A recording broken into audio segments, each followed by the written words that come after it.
In the highbrow streets of Lagos Lekki Phase 1, the night still buzzed with whispers of yesterday's scandal. The city could not forget the moment Gina's voice sliced through laughter and arrogance, which has gone viral. When money talks, bullshit walks. The phrase echoed across Lagos like a gunshot. Clips replayed endlessly, screens lit up with her face, and strangers who once ignored her now hailed her as a symbol of quiet power. But for Gina, this was only the beginning. This is the story of Gina. Top 100 Vogue Women of Africa. Top 5 Women Personality of the Year. Welcome story lovers, where are you watching from? Hit the like button, and drop your city name in the comments, so we can see how far the story travels. The 3 staff who had mocked her left the store in disgrace, escorted by security. Their laughter had turned to shame, their polished uniforms now nothing but reminders of their arrogance. Outside, under the harsh glow of street lamps, they huddled together. "She disgraced us," Anita spat bitterly, her voice thick with humiliation. In front of the whole Lagos. Mariam trembled, her pride broken. "And now we've lost our jobs. Just like that. Because of her." Tanya, the boldest of the 3, only smirked as she pulled out her phone. "Don't worry," she whispered, her eyes glinting. "I know someone who can help us, someone who has scores to settle with that proud fool Gina. This is Nigeria, you will find helpers. I know someone who will want to hear this. Someone who doesn't like Gina one bit." A single call was made. A whisper slipped into the Lagos night. And just like that, Gina had enemies watching. Across the city, Ikoyi was quiet, its mansions glowing under the moonlight. Inside one of them, Gina sat calmly in her favorite armchair. The SUVs were lined in her driveway, her shelves glittered with international awards, Forbes, Vogue, Norma Africa. Yet she wore the same thing she always wore, a plain grey t-shirt and jeans. Simplicity had become her armor, her shield, her signature. The world mocked her for it, but she smiled. To the ordinary, she was invisible. To the elite, unforgettable. Her mind drifted back, unbidden, to Ajagunle. She saw the crowded market, smelled the dust, felt the press of sweaty bodies. She remembered her mother haggling for tomatoes with the last naira in her purse. Her mother's voice returned to her, sharp and unforgettable. "Survival is louder than money. When you survive, you win." That was her first lesson. That was where Gina learned to fight without fists, to rise without noise, to turn silence into a weapon. But across town, others remembered her for different reasons. At a private clubhouse in Victoria Island, the air was thick with cigar smoke and whiskey. A rival investor reclined in his white agbada, his gold watch catching the dim light. His presence filled the room like a shadow. Before him, the 3 disgraced staff knelt, trembling, their words spilling over each other as they described every humiliating detail. The man listened in silence, his eyes dark, his lips curved in a cruel smile. Finally, he raised his glass. "So, Gina thinks she can humiliate people in my city." His voice was calm, but dangerous. "Let's see how long that lasts." He paused, letting the weight of his words settle like smoke. Then he whispered, "Sometimes, money doesn't just talk. Sometimes, it destroys." Back in Ikoyi, Gina broke one of her own rules. She agreed to dinner. Not with an investor, not with a rival, but with James. James Okonjo, the heir to a dynasty. Politics. Media. Business. A man whose name alone opened doors, whose family's philanthropy earned him love from the streets and respect from the elite.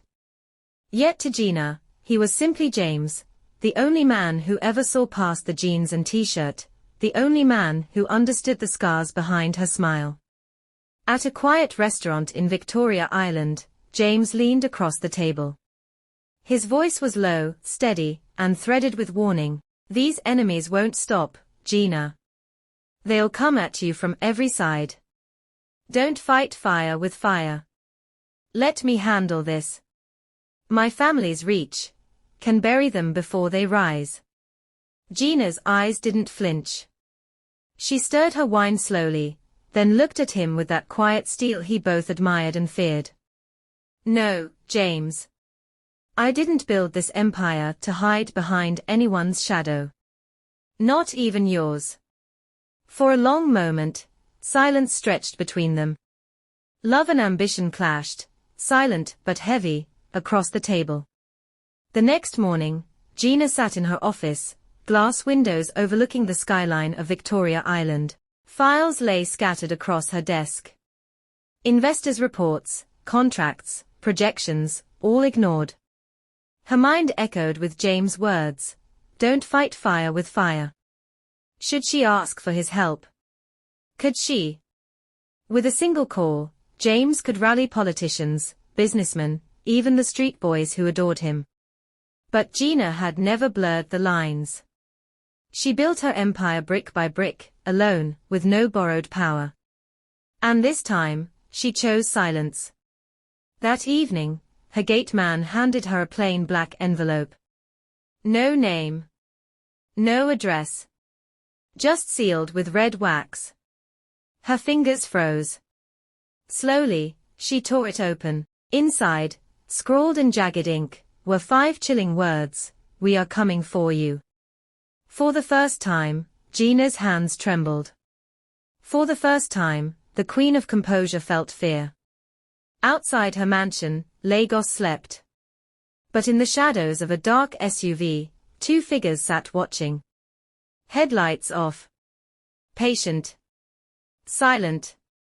Waiting. And as the city slumbered, one truth settled over the night like a curse. When money talks, the battle has only begun. The afternoon sun dipped low over Lagos, painting Victoria Island in a haze of gold and heat. A discreet black SUV pulled up outside a quiet, upscale restaurant tucked away from the chaos of traffic. Inside, the air was cool, scented with grilled fish, spiced jollof, and the faint hum of a live band rehearsing somewhere in the distance. James Okonjo was already seated. Sharp, calm, every inch the son of a dynasty. His pressed white shirt reflected the light from the window. Across from him, Gina leaned back in her chair. Gray t-shirt, jeans, minimal makeup. The contrast between them was striking, yet in this room, all eyes kept drifting toward them, though few dared to stare. Then the door swung open. Femi arrived. Loud, unbothered, his booming laugh preceding him. He wore no suit, no agbada, just a kaftan and slippers, the casual arrogance of a man who knew Lagos belonged to him in ways money could never buy. Heads turned. Conversations dipped. This was no politician, no CEO, but everyone here knew his name. James rose slightly in greeting. Gina's eyes narrowed. The 3 of them together, money, media, and muscle, felt like an earthquake waiting to happen. Plates were ordered, drinks poured. But there was no small talk. James leaned forward, his voice low but urgent. James measured, calm. Femi, I need your help. Last night, outside Gina's mansion in Ikoyi, a black SUV. Lights off. 2 shadows inside. Watching. Waiting. They didn't move. Didn't knock. They just stayed. Do you understand what that means? Femi chuckled, tearing into a piece of fish with his fork, his gold bracelet catching the light. Femi grinning, dangerous. Ah, James, my brother, I hear you. Lekki boys talk, Ajagunle boys see. No SUV pass our streets invisible. If 2 shadows they sit inside, trust me, somebody know who send 'em. He leaned back, eyes glinting. Femi lowered his voice, menacingly. Give me 24 hours. The streets remember everything. Gina sipped her water, silent. Her hands didn't tremble, but her jaw was tight. She hated this, the dependency, the vulnerability. All her life, she had built walls with silence, fought with patience, conquered with strategy. Now she was asking the streets for help. Her mind wandered, unbidden, back to Ajagunl. The noise, the dust, the raw hunger. She saw her mother bargaining for tomatoes, voice sharp, spine unbending. Survival is louder than money, her mother had said once. That was the lesson that had carried her here. But now, survival required alliances, and that truth tasted bitter. James broke the silence. James, gentle, almost pleading. Gina, listen to me. These enemies won't stop. Don't fight fire with fire. Let me handle this. My family's reach, it's enough to bury them before they rise. Gina's eyes lifted, meeting his. Her voice was calm, but the steel in it cut sharper than any blade. Gina, firm, unwavering. No, James. I didn't build this empire to hide behind anyone's shadow, not even yours. The words hung between them, heavy. For a moment, James's face softened, love and frustration mixed into something almost vulnerable. He wanted to protect her. But she would never let herself be protected. Outside, the city pulsed on. Honking danfos. Okada weaving like restless spirits. In the smoky corners of Lagos nightclubs, whispers were already spreading. The SUV had been seen. The shadows inside were not ghosts. They belonged to someone. And as Femi left the restaurant, phone already buzzing with coded calls, one truth was certain, Lagos was about to speak. Because the streets always remember. Please drop a comment. Thanks for watching, please like, share and subscribe to support our YouTube channel Beyond African Borders.